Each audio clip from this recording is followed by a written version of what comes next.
여러분이 크몽에서 500만 원짜리 일을 받았다라고 생각을 한번 해보세요. 수수료가 20%가 빠지면 실수령은 400만 원이 되죠. 한 달에 100만 원, 1년이면 1200만 원이 그냥 크몽 지갑으로 돌아가는 겁니다.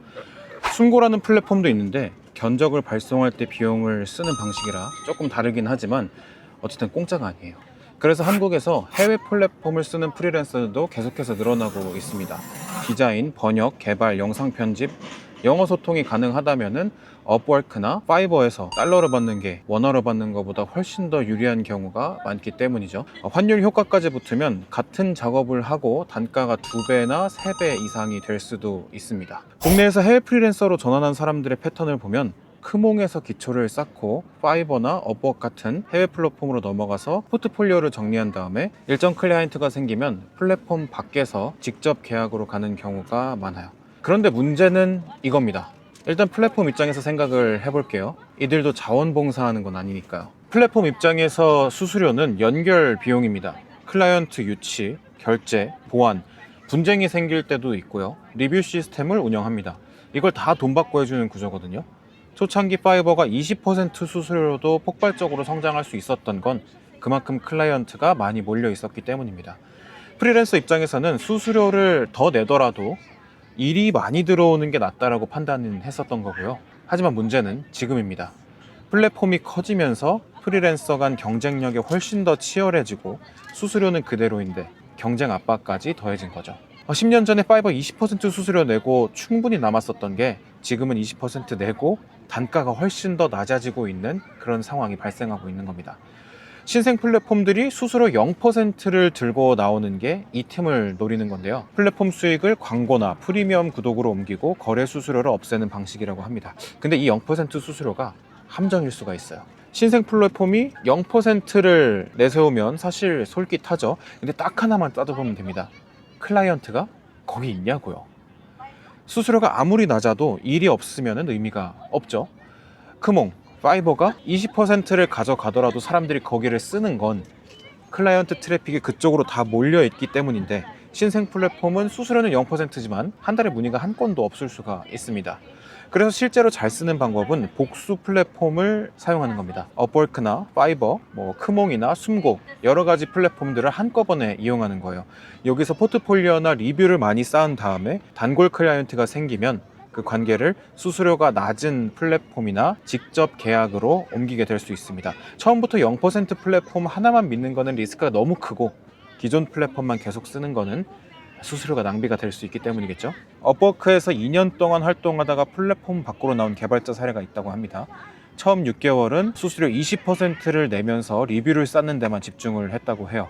수수료 손실을 마케팅 비용으로 활용을 한 겁니다. 그 다음엔 장기 클라이언트에게 직접 인보이스를 발행을 해서 전환 제한을 했고, 클라이언트도 플랫폼 수수료가 없으니까 단가를 올려줄 여지가 있었다면서 승낙을 했다고 해요. 결과는 양쪽 다 좋은 방향이 됐죠. 클라이언트는 같은 퀄리티를 더 낮은 비용으로 쓸 수 있고, 프리랜서는 수수료 없이 더 많이 받게 될 수 있습니다. 하지만 물론 이 방식에도 리스크는 있기 마련입니다.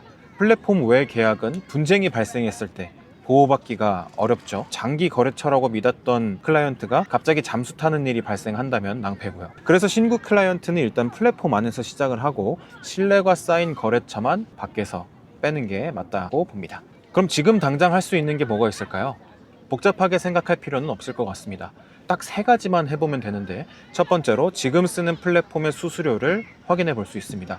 설정이나 결제 내역 들어가면 다 나오는데 월 수입 대비 얼마가 빠져나갔는지 1년치를 합산해 보면 숫자가 꽤 크게 느껴지거든요.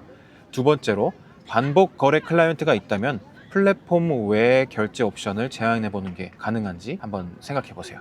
국내 클라이언트라면 카카오페이 사업자 계좌나 아니면 세금 계산서 발행으로 정리하면 되고, 해외라면은 와이즈 같은 플랫폼으로 직접 송금을 받을 수도 있을 것 같습니다. 그리고 세 번째로 신규 클라이언트 유입은 플랫폼 하나에만 의존하지 않고 링크드인이나 개인 포트폴리오 사이트를 하나 만들어 줄 수 있을 것 같습니다. 아니면 요즘에 스레드에서 굉장히 많은 거래가 이루어지고 있기 때문에 스레드를 잘 활용해 보는 것도 좋을 것 같습니다. 신생 플랫폼 수수료 0%를 들으면은 거기에 올인하고 싶은 거는 자연스러운 마음입니다.